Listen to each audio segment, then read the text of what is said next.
done now. Perfect. Apologies everybody for the false start there. I'm having internet issues today, which is, you know, it already makes something that makes me a little bit, ever so, just a tiny bit stressed. If I think my internet's likely to drop at any minute, it really adds to the vibe. But anyway, Artur, thank you very much for joining me this evening to have a bit of a deeper look at your photography. Thank you. But by way of my usual introduction, Artur is one of those wonderful people who I've been lucky enough to actually go out and do a very small bit of shooting with locally. But mostly I know him through the kind of the wider film photography group in Dublin. And a few years ago, when I felt like I was the only person shooting Pinhole, I started Googling Pinhole in Dublin stuff, and then decided to burn all of my camera gear after seeing what Artur was doing, because it was a quite a soul-destroying thing to see his wonderful photography of things that I was taught I was taking myself. So it's very nice to meet you and say hello to you here, and maybe introduce you to a few people that don't know you or know your photography as well as I do, Artur. So thanks very much for joining us. And just wondering how you're kind of getting on photographically during your lockdown and all of that kind of stuff. Are you still getting out and shooting? Thank you very much, first of all, for a wonderful introduction, and that was very, very nice. And yeah, I'm just trying to do as much as possible during this hard time, and trying to do something interesting and to photograph buildings as usually. That's what I do. And yeah, as much as weather permits, it's good to do. I didn't, you see, I sometimes make this terrible mistake of, I'm kind of familiar with your work, so I didn't really bother to tell people that I sort of predominantly know you through these absolutely stunning architectural photography. Thank you. And we had we sort of spoken a little bit offline about you know, what's the difference between this kind of architectural photography and people just going out taking pictures of buildings. Now, I know you actually have a background in architecture. Do, yes. Which came first, the passion for the architectural photography or the actual training in architecture? Well, first of all, it was architecture as such. I mean, I spent like over 10 years as a designer and working in the architecture office, and photography came just relatively late. It's approximately about 10-12 years ago, believe me or not. So before, photography as such was just an interest, nothing else. I had camera, but that's all. And about 12 years ago, it just clicked in, and when I just decided to switch profession from being architect to being photographer, it was for me a natural progression just to follow the architecture path and focus on architecture, because that was my passion from the very beginning, and it still is. It's just different approach, and from different sides and different place in the design process. Not at the very beginning, I'm just at the very end. So yeah. And from some of the stuff that I've seen, is there, I mean, I see it in the work that you do. You tend to select particular, I mean, one of the wonderful things about looking at your photography is that it's very detailed in the, not only have you kind of captured the structure of the buildings that you're taking, but we also get the architect's name, the year of construction, like all of this kind of details, which I actually, beyond it being a beautiful image, I believe truly elevates this, that you're kind of giving that nod towards the architect that designed the original building. I assume this is very much a purposeful thing. Absolutely. I mean, when I photograph the building, I photograph kind of artwork, if I can call it like that. So I'd like to basically quote the person who designed the building and what actually it is, what I'm photographing at the moment. So it's important part of the process itself for me. And it's just like sharing somebody's photographs. It's good to give a note and who was the author and yeah. So. Yeah. You might just for the people on the call, maybe do your share there, and we'll maybe look through some of these images. I know from when we were kind of doing the prep here a minute ago, you might be starting with one of the projects I specifically asked you to kind of. Yeah, just give me a second. I just. Sure. Yeah. Where's the share screen? Yeah, it's here. Okay, share. Is this working now or? Oh yeah, perfect. Yeah. Okay. And this is this Waiting for Dawn project is just something I am so enamored with, and so intrigued by. I actually I can't wait to kind of dig into this one a little bit. So maybe you'll give us all a little introduction to this one before we look at it. Just a little introduction, as I'm not the greatest speaker ever. So especially if we're talking about explaining your own work, I always leave it to interpretation of the viewer itself, but it's good to give some background. So maybe I start from the thing that I came from Poland, and I spent majority of my teenage years in the estate, which is basically blocks of flats, and that's how many people lives in there, and not only there, but it's kind of way. And so at some stage, I wanted to create a project which will connect the memories from my youth and fascination with architecture, but very specific type of architecture, which is very concrete related, post-war modernism. This is my main kind of interest. And so the simplest idea for me is to photograph blocks of flats, and those ones which were created in Eastern Europe, and not only, and after the war in the 50s, 60s, and 70s, and so on. And why it's like that? As I said, I'm very much fascinated with concrete as a building material, and I really love the buildings which are usually considered as an eyesores. So, and people don't like it, but for me, it's something very special. It's the form, the texture of the material, the monumental nature of concrete, if I can call it like that. Yeah. So that was the sort of main thing which I wanted to expose in this little project, just because we can't really travel now, and we can't do anything about it. And in Ireland, within my perimeter, there is no such estate.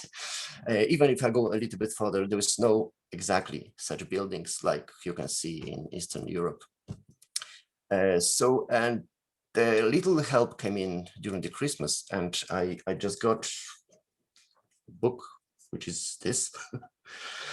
It's a book designed and published by Zupa Grafika. It's independent publisher from Poland, and it's a book with some very famous buildings from Poland in this particular sense, and part of this book are models, which you can, it's a paper models, which you can just basically fold themselves for yourself and then just build it. So, and then I said, yeah, that's it. I can go with this idea and try to create something with it. And yeah, so I started to build these models. I'll just show you just something like that. It's a paper models, not up to scale. It's just, I'm guessing just a scale 1 to 300 probably, but all of them are exactly in the same scale. So some are slightly bigger, some smaller. So the idea was to create the imaginary world built out of those little models. And to express the mentioned before, the power of concrete, the concrete itself, I wanted to photograph this, let's say at night, kind of simulate night environment. So I was using little table lamp for this. I started setting these little models graphically, if I can call it like that. So because some composition elements, straight lines and everything was very important for me, and shadows. And yeah, that's how it started.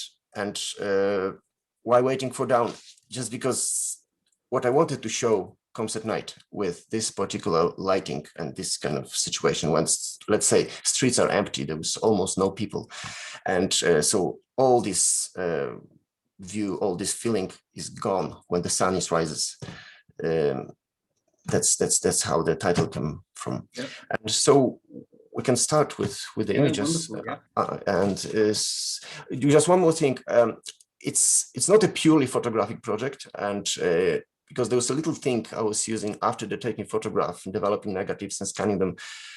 I had to draw little figures, little people, just to make the scale and just to show how big the buildings are. Yeah. So of course, as I said, it's the scale as is not really important here. The same, all the design rules are not important. So the buildings can be really dense and too close to each other, but that's not the case. It's just about the feeling itself, the power of concrete, and the lighting, the shadows, the texture of material, and so on. So there's only 8 or 10 or 9 images in the series, and so let's start from the first one. And so it's hard to say anything about particular image. It's all about the project itself, how you can perceive it, how you can feel it. Look, yeah, go on. I think this is one of these. I mean, they're very striking on their own. Anyway, Arthur, like these are, when you just see one, you're immediately and completely drawn into this. There is like that absolutely 50s, 60s, 70s Eastern European post-war vibe is absolutely screaming out of these. And the first couple of times that I just kind of glanced at these, they popped up on Facebook or on your own website, and I just kind of, I looked and went, oh, he must have gotten home. Like he must be one of the few people that has the 500 euros to pay the fine for leaving and then coming back. And then I kind of looked a bit further and went, oh no, this is full on architectural mock-up. And it was only afterwards I discovered that these were just folded kind of paper models. But it's one of these wonderful things, and this is what I really I love about this kind of talking photography vibe thing here, is when you get this whole project, when you get that level of obsession about these, and I mean that in the most complimentary way, that it isn't just one image, it's the sequence here really kind of is incredible. Sorry. No, thank you very much for saying that. It's important, I'd say. And yeah, that's another one. And as I said, I spent a few nights just building these scenes and trying to get as best view as possible from what I can create and imagine it myself. So yeah, it's just incredible. And the lighting on these is just tabletop. You've set it's just a small table lamp. That's it. I was just moving this lamp in different directions. I was just testing as well. I know we are not talking equipment here too much, but I was testing 2 types of cameras. I wanted to shoot with medium format because it's easier, and I took my Rolleiflex and with Rollinal attachments, so to get sort of macro abilities. But it didn't work. So I decided to use large format camera with a medium format back. So it allows me just to shift it properly and just to make a straight lines and get as close as possible to the buildings and good proper perspective, you know. So it's so again, and I'm sure we will see a little bit of this before we we'll see proper architectural photography at the end, yeah. before we finish up. But it's literally that, it's that you're actually using the movements on the camera to to fully fix your perspective. And I know from your professional work that this is something that's very important. And yeah, that's the crucial element. Yeah, it is one of the things that actually, when you see properly done architectural photography and the tilt shift side of it, I think there was a habit a few years ago of people buying tilt shift lenses just to miniaturize everybody on. Yes, I know that. Yeah, which was an absolutely, it was an amazing thing to see, and it was an interesting fad. But when you actually see it relentlessly applied to actual buildings in your let's call it your day job, but when you see it done on these, you kind of go, okay, we're all having a slightly different kind of lockdown, aren't we? true. So, please at your own pace, Artur, when you want to move. Yeah, yeah. So as you see, there are just little figures within this, in between buildings, so you can imagine the scale of it. And Eddie Mellon is asking, did you add the graffiti or was it on the model? No, everything is on the models itself. So yeah, all of them, these are very kind of famous buildings in Poland. And the same publisher, they did Brutal London, I think, as well, and Brutal East, basically, which is the book about buildings in whole Eastern Europe. So, and I just was trying to find, yeah, so if you see there is a little graffiti as well. And yeah. They're brilliant, yeah. Does the fact that they're not properly to scale, is there part of you that is troubled by this, or can you move past it? No, you see, you will see one building, one photograph at the very end, I think, or maybe further down. I even put some buildings on the top of each other, just to exaggerate everything, just to upscale it, just to create really dense environment, and just to show this is the tough concrete, and the material, the brutalist, stuff. And yeah, so that's how it works. In reality, those buildings can't be so close to each other, and it's a nonsense. But you see, there was a few buildings. There was two buildings on the top, standing behind the first one. So it's still some sort of fantasy. And the when you're looking through the ground glass on the back of the camera here, you can see this perspective, like you have a fair idea of how it's going. Yes, this is how I created. And then once I see everything, I just taking out ground glass and just mounting the medium format film back and just taking photograph and repeat the process again and again. I see Kasia has recognized one of them as being from Gdansk there, so could be. I'm not really sure which one, but I forgive the pronunciation. Flavevik, the wavy building in Gdansk. All right. Yeah. Oh, this is again two buildings on the top of each other in the background. Yeah, fantastic. It's different perspective, and it's full on cinematic moviescapes here. It's. Well, that was the idea, and you see, it's again the interpretation is yours. How you see this, and it's. I just try to show something what's in my head for quite long. It's you can just connect it to different visions, to even music. You can listen to Joy Division, looking at this in basic in the proper mood, Yeah. So the last photograph from this project is actually a little backstage, so you can see how it was built. Oh yeah, incredible. So they are quite small in reality. Yeah. Yeah, so that's all about this project. And no, it's so wonderful. I was so intrigued by this when I first seen it. It's a pure joy to get a little bit more background on it. Thank you. Thanks. I'm fairly certain before we're finished, you're going to have questions from the audience about that. We might move on to what else you have, Artur, because to be perfectly honest with you, I'd have an hour on that. I mean, I know. I mean, I prepared a lot of photographs, but I didn't. We were speaking about this project and pinhole photography, of course, and a few of my commercial images just to show the idea of to compare it. And so we can jump to pinhole photography.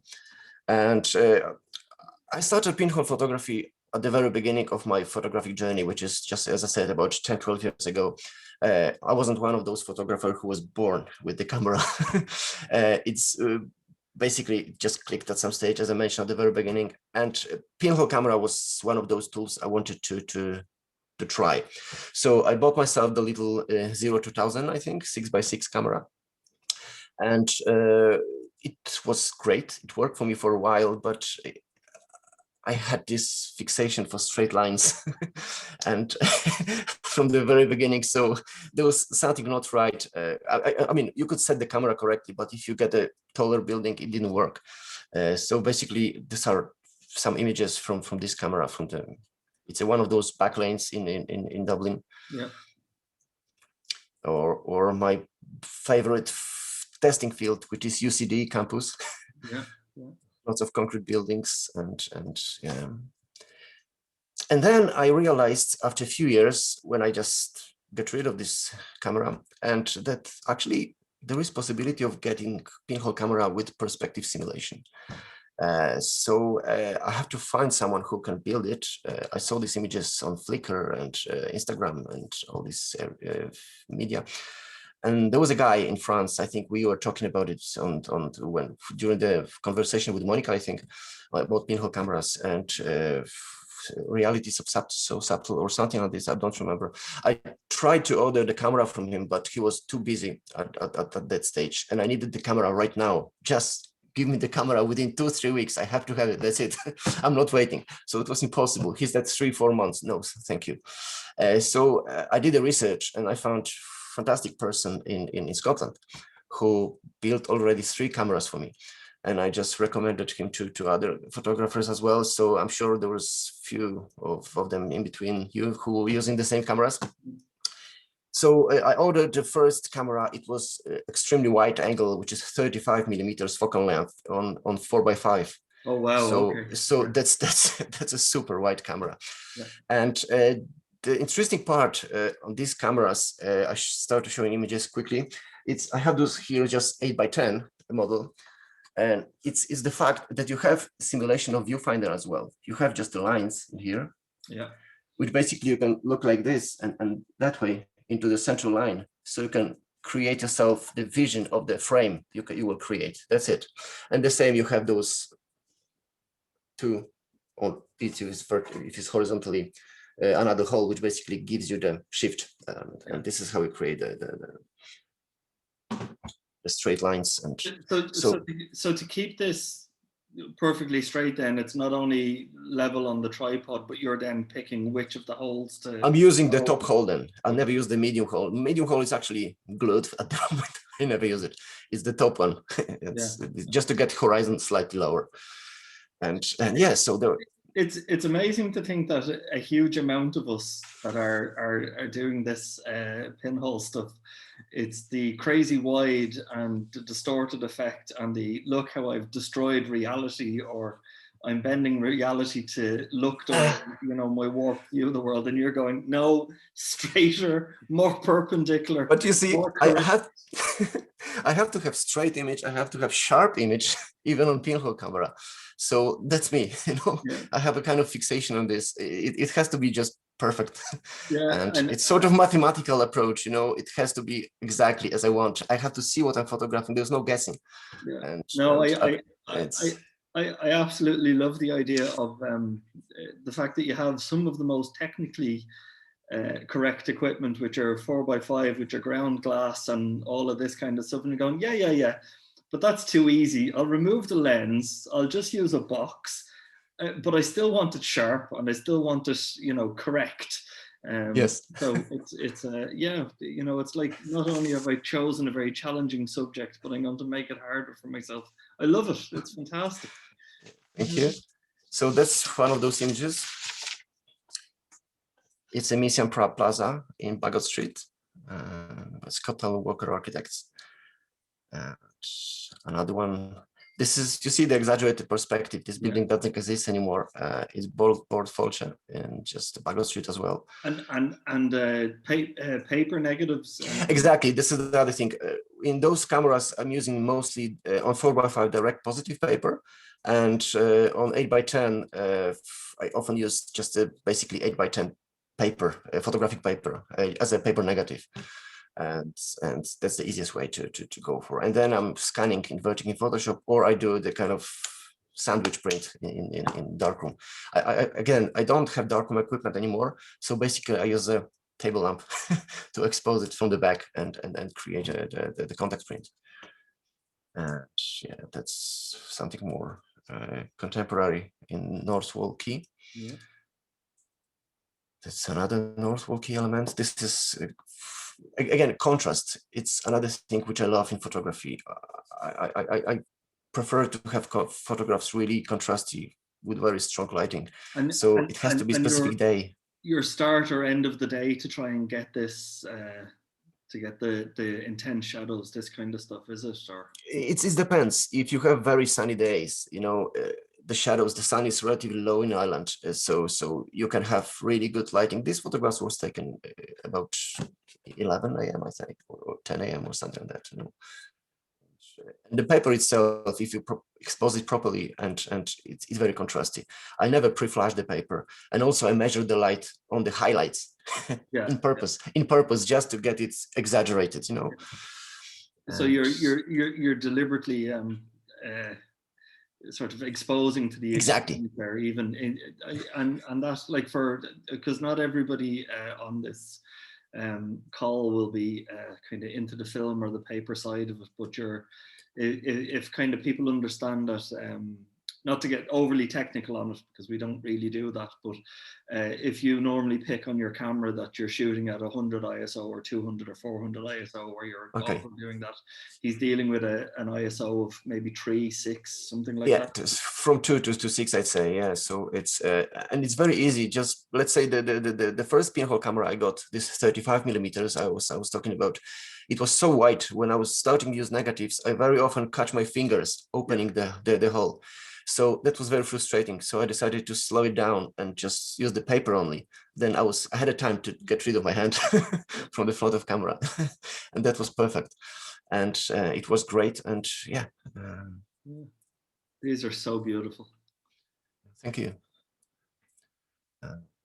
I like there's actually, when you're so used to kind of the pinhole stuff here, it's jarring when you have the perspective so correct on it, like the line so straight, the no warping, that kind of stuff, you know, what do they call it, the rectilineal progression, and all of that kind of stuff. It's like, it really is, it's quite remarkable, the kind of not only the artistic beauty of it and all of that, but kind of the technical aspect of it being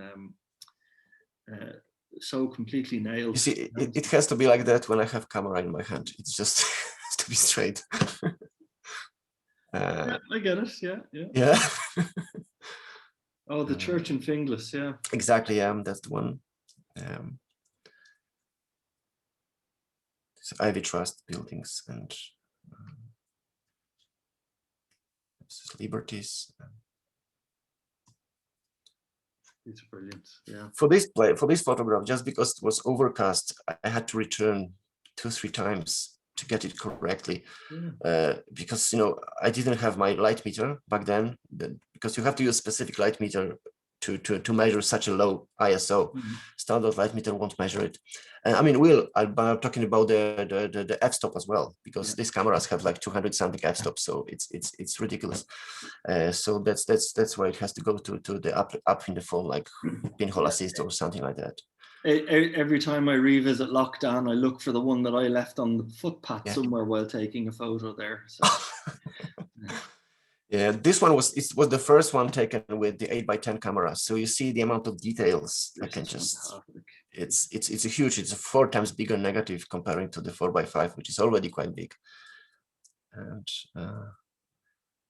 so that's Grand Canal Dock. And this Grand Canal dock, because I think when I first met you maybe 5 or 6 years ago, you were whizzing around on your bike, and I think you were kind of capturing all the big changes that were going on down there at the time. So I know that that's, you know, something of a body of work that maybe isn't published but is sitting somewhere there in the background. I have a lot of images, especially of Bolland Mills. I actually live next to those buildings, so that's my area, and I I'm fascinated by the changes this area going through, and some good, some not really, but yeah, I have a lot of photographs, plenty of them, even from 17, 16 years ago, when there was not many buildings. When there was no Google. No Google at all. No, I actually have few photographs when Google was during the construction time. You know, the lift shafts and everything. So yeah, incredible. It's North Walkie again. It's some of the oldest buildings. Is that the coroner's office there, or that's near? It's close to Wexford Street. I don't really remember the name of this. I had a list of and I just the old Mead Street Hospital, I think. Yeah, I think so. Yeah, it's across the road. Yeah, that's it. Yeah, there was a hospital. Yeah. Yeah, that's the Grand Canal Theatre and however it's called, Borgash Theatre at the moment, and Facebook building. Yeah.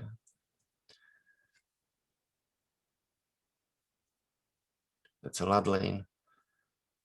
It's another interesting place. There's the Griffith Avenue Church. That's actually the photograph taken with standard negative. Due to the exposure time, I would have to spend like an hour exposure or even 2 hours on the paper, so I had to use negative do it within 20-30 seconds, you know. So that was good enough. Yeah, and that's actually interesting photograph. This is one of the latest I took with this camera. It was about 2 weeks ago, I think, or 3 weeks, I don't remember. But the funny thing is, to expose this image, I spent 25 minutes, I think. It was quite overcast weather, and it was like about 20 minutes exposure. So I put the camera, and all the swimmers were coming back from the sea. This is actually my usual place for swimming as well. So, but I had to just tell them, so don't worry, I'm not photographing you. Yeah. You won't be visible. It's just 20 minutes exposure or so. So take it easy, do whatever you want. You won't be there. Honestly, officer, I'm really just doing a 20-minute exposure of Martello Tower. It's fine. Yeah, and then the funny thing is, there was the interesting part of this process as well is reaction of the people.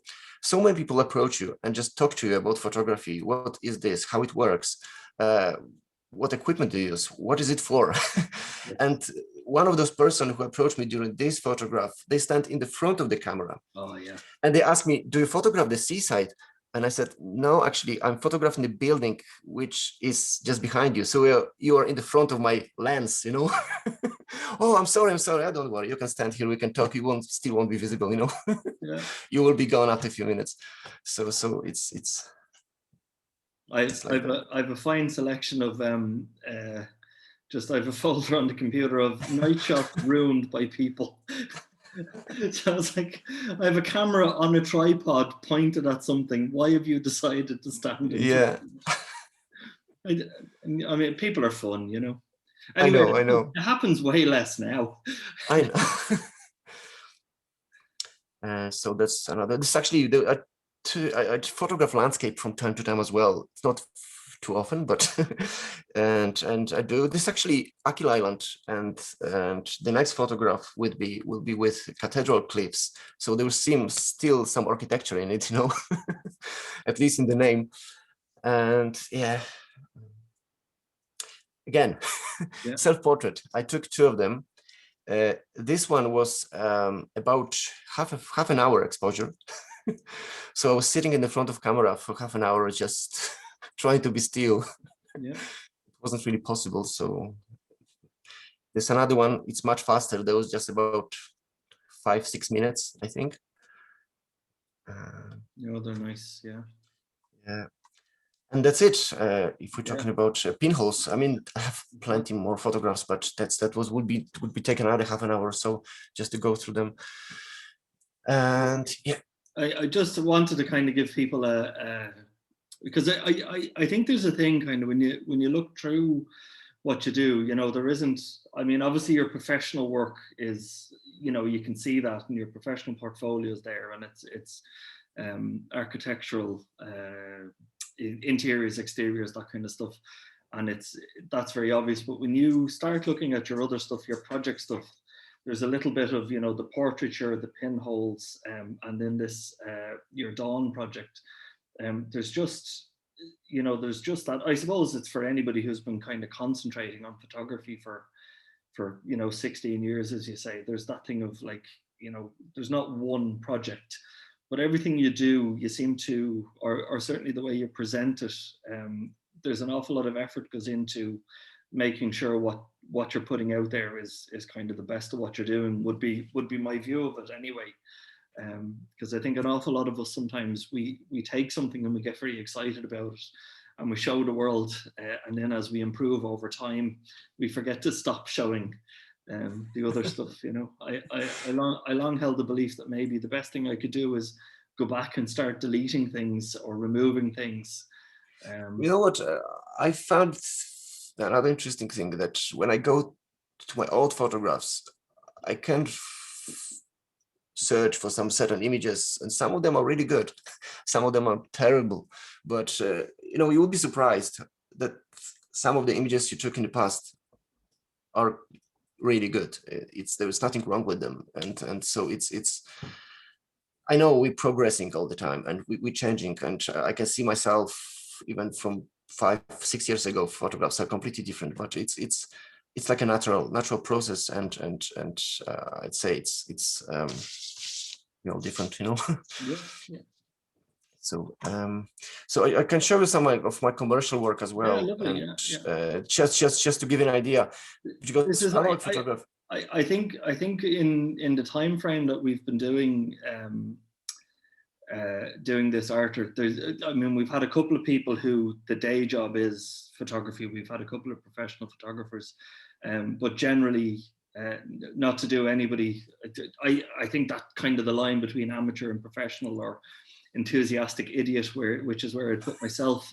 I think it's an interesting contrast now between sort of what you do for the hobby and the commercial side of it, and I think that's very interesting as well. Yeah, it's more or less similar. Yeah. The topic is the same, obviously. There is a slight difference, however, and like commercial architectural photography has a special meaning. It has to explain the project, the building designed by architects. So, but it has to explain it to the public, show how it works, and what the idea was behind it. And so it's different approach. You're showing details, you're showing some elements, and everything has to be showed, let's say, perfectly. There is a way for artistic expression as well, but much less than in your private portfolio, like personal portfolio, as I call it. That's why I do my personal portfolio in a bit different way. I use analog cameras, I use pinhole cameras, and I use papers. It's just a little bit distraction from my day job, let's call it like that, you know, when it has to be, everything is perfect color wise. Exactly, again, it has to be color as well. I see things in black and white mostly. Color is a bit destructive for me. I see textures, shadows, lines, and everything. That's the my thing. And yeah, so let's go to those commercial stuff, and just a few projects, few slides, you know. So this is one of the project I did like a year ago, I think. It's in Donkey. That's internal part of the same house. And this would generally be engaged by a design or architectural company to highlight the work afterwards, or proud homeowners? No, these are architects. I work mainly with architects. So basically, we talk about it, what they design. They show me the building, and I go through the building usually myself, just to catch with the best views, the best elements, just to explain the idea behind it, you know, and how the building works.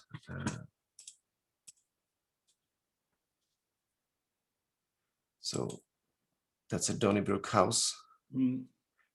I had a very interesting 3 sessions in this building. I photographed the building before renovation, which was abandoned for several years.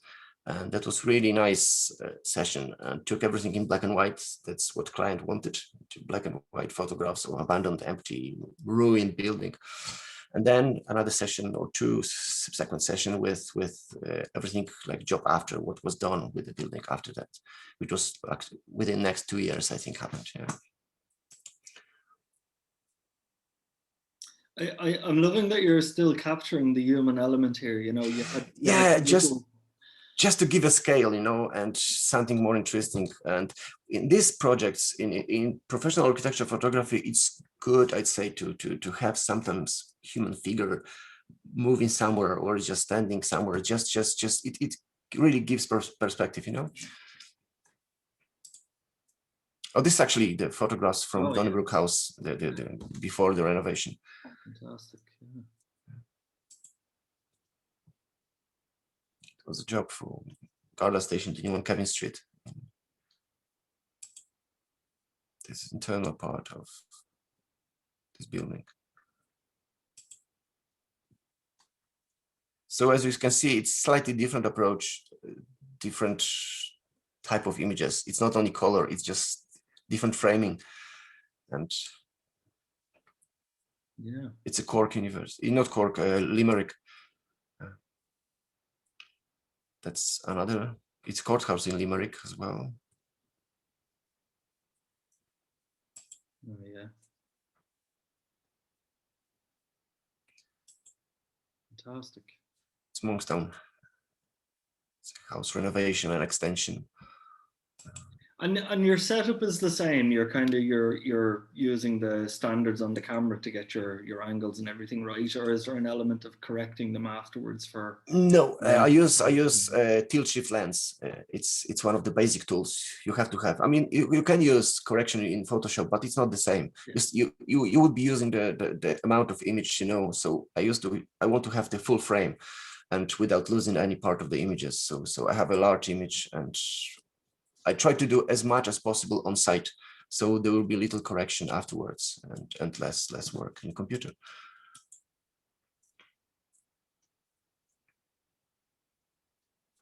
These are really beautiful.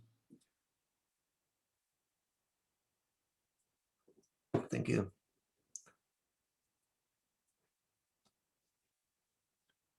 I like the view from this bus. Yeah. I think there's always an element of these where you kind of look at them. It's the nature of this kind of photography that it sort of has to have a sterile, just constructed feel to it. But it's, I think an element of honesty, a few pairs of socks on the floor, a basket of laundry, so something to actually make it look like what it looked like about 10 minutes after you leave. Some elements, you see, it's not like documentary photography. Some elements has to be removed from such photographs. So I have to stage the interior very often. So if I see this vase or plates are not in the right place, I have to move it, or this lamp doesn't suit it. It's not suitable for a specific interior. I have to remove it or put the other one.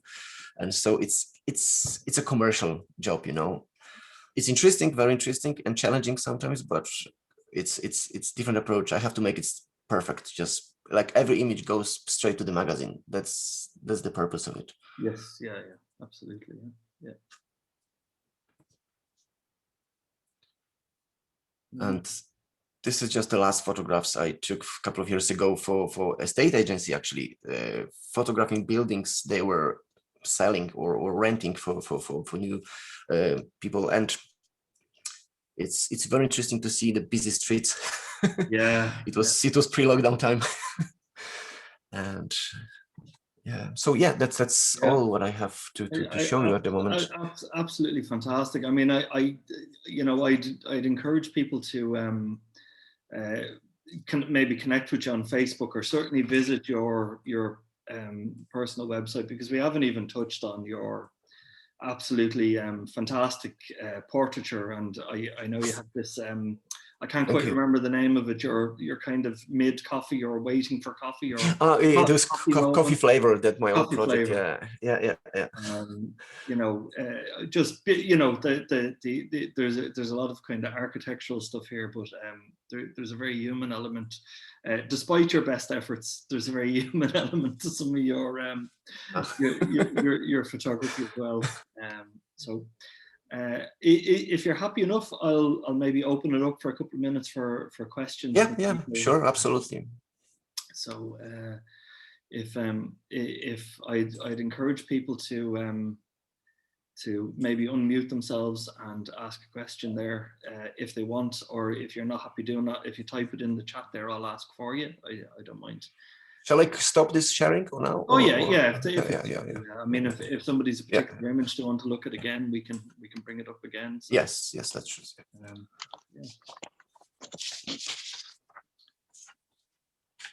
Any questions there from? Yeah, I'll ask a question, Artur. Oh hey, Peter, how are you? How's it going? You have a lot of. Every time I see a photograph, it's a different camera. I call them contraptions. Anyway, cameras. They're fantastic. Is there a camera you haven't used and you'd love to use?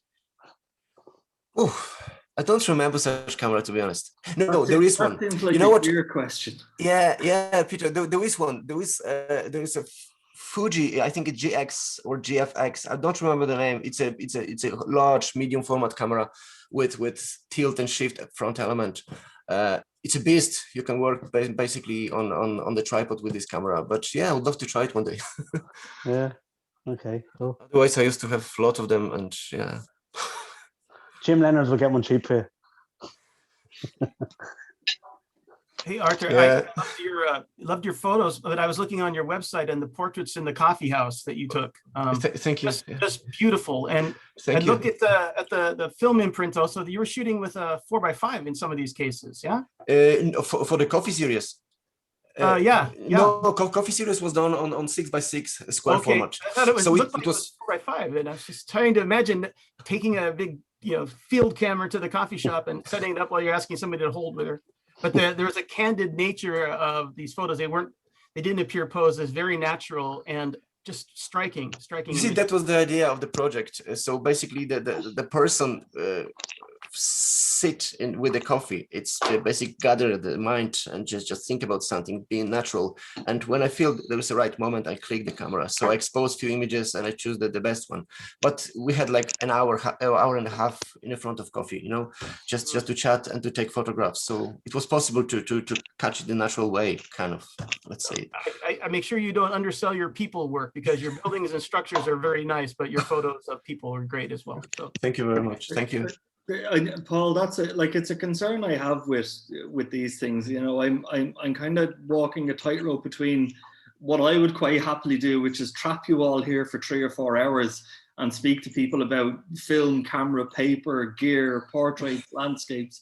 But I would never hear from any of you ever again. So there's an element of, there's a few people we could easily have back to talk about other aspects of their. And there are a few people here on this thing who would sit there and listen to you and participate in a 3 to 4 hour conversation about film and paper and gear. So we'll get that in writing, and then I'll. No, but this is great. I love that you've appreciate this so much, Brendan.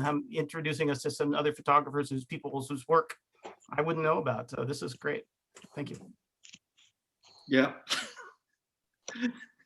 I was about Sorry, to I have a question for you. Yeah, I was about to say, yes, I am great, but some people don't know me well enough to realize it would be a joke. Sorry, Miriam, go ahead, please. Oh, hi. I just have my hair because it's St. Patrick's Day tomorrow. Anyway, thank you. I was checking your blog and I am amazed by the photographs in Donegal. I see that you like traveling around the country.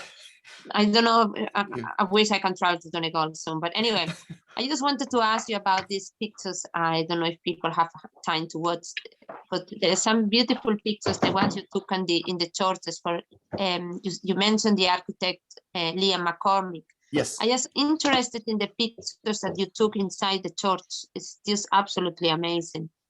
The one with all the different colors. The color photographs are with mobile phone. That was the only way I could do it back then. And thank you very much for.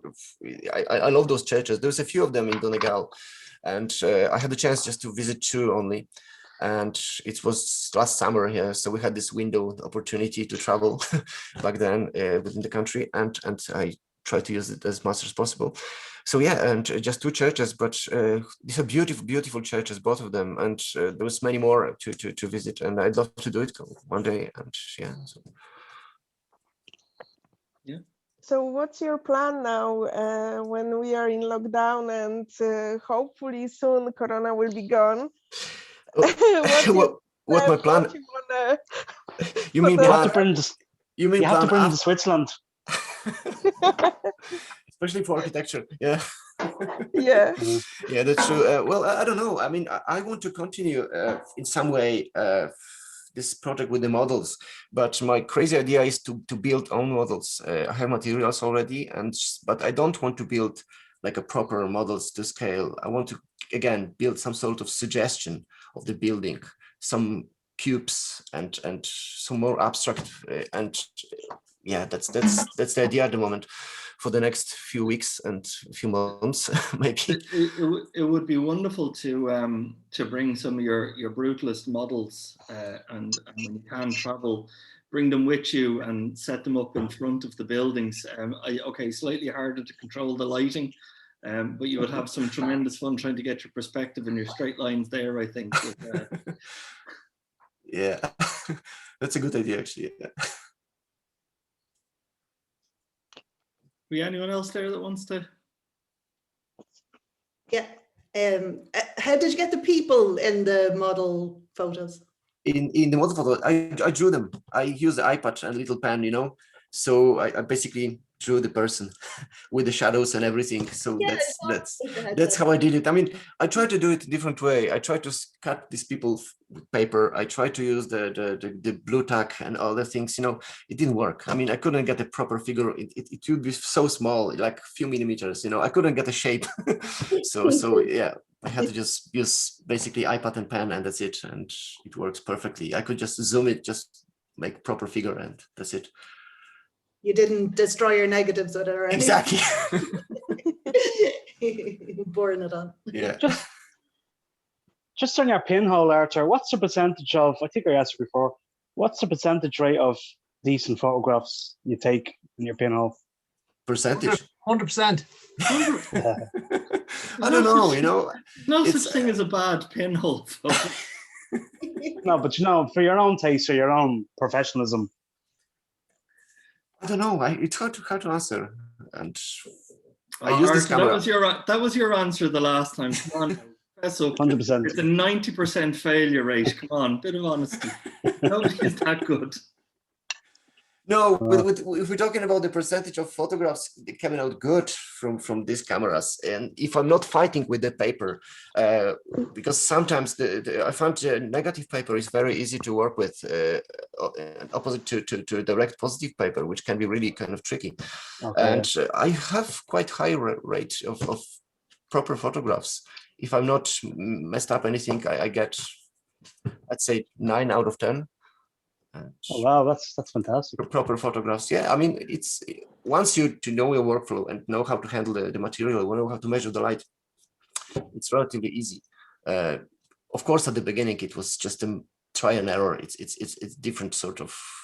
Yeah. Okay. Yeah. You're gaining experience with that, but after that, it just works perfectly.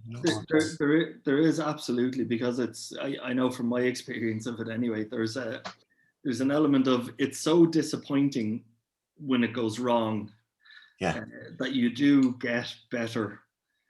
I got better quicker at pinhole and film photography than I did at digital photography, because the consequence of kind of getting it wrong was time in a dark room, time developing film, all of that kind of stuff. So it's a thing of what went wrong last time. I know.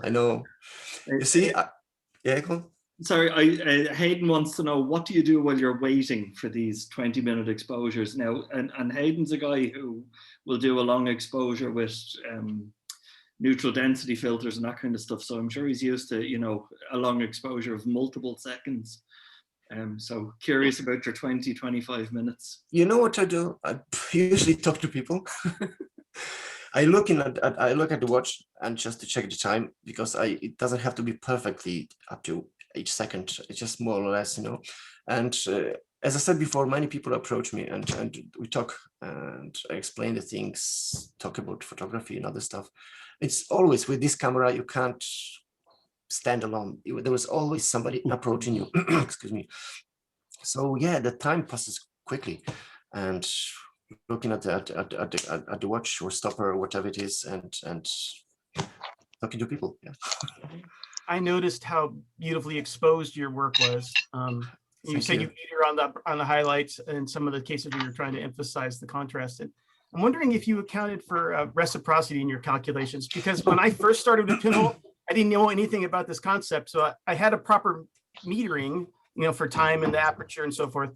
And then as soon as I started putting into this fancy app, the reciprocity failure accounting, and things were coming out way overexposed, I had better luck explaining that no such thing existed.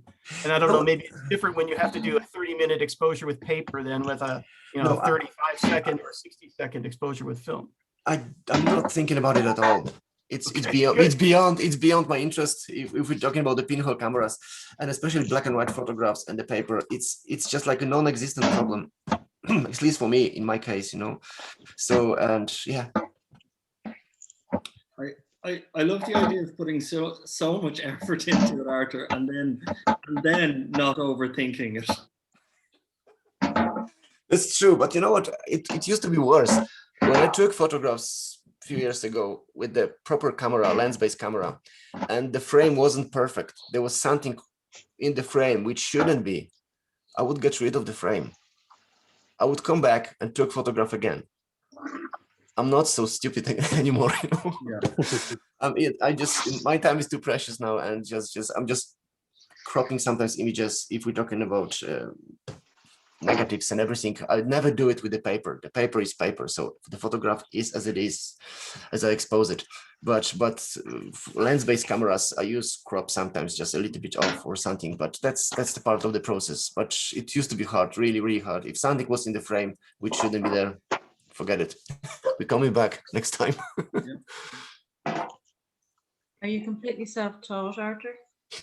Yes, yes and not. I mean, when I started photography, I learned everything myself. Then I took a course at NCAD in Dublin. It was photography and digital imaging for 1 year, and that was a great course. It gives me so much knowledge about approaching every single project, how to think about it, how to build how to do the research and everything. So that was really good, and it helps me a lot. And that's all. The rest is just my own research, my own work, and gaining experience through using camera, photographing images, photographing people, buildings, and yeah. Fantastic. Have we any more, or we just wrap it up there, or no? Artur, thank you so much for being so generous with your time this evening. Thank you. I've It was a really pleasure. enjoyed that. I would let this go on forever, and then nobody'd ever forgive me. So thank you so much. I would urge everybody to take a good look at Artur's website.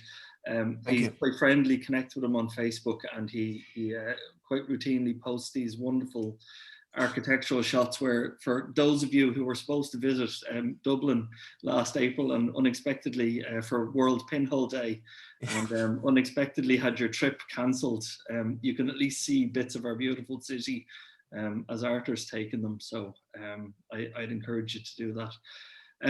Thank you so much, everybody, for joining us today. Enjoy the festivities tomorrow. It's a national holiday for those of us lucky enough to be living in Ireland. We're going to be doing it sitting at home, chewing our toenails or something. I don't know.